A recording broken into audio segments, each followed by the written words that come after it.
Be with me.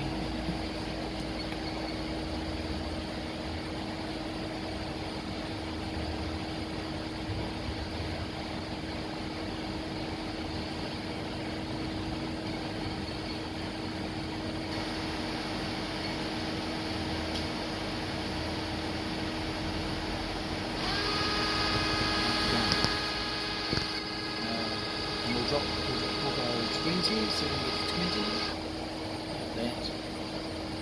Then we'll go 40 in increments.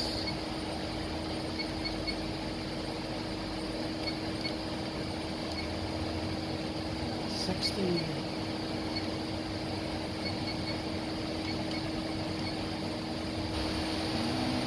We'll go 600. Watch the change.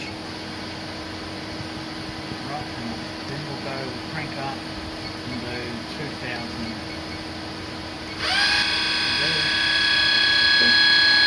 That's pretty much everything's operational for you. And I'll give you a visual over here. You've got that bank coming forward, going that way, comes right there to there, flies down, so that all the twin sets work. This is we're into X1, which is that way, forward is that way, and back. Y is that one, that's Y1. There you go. Beautiful.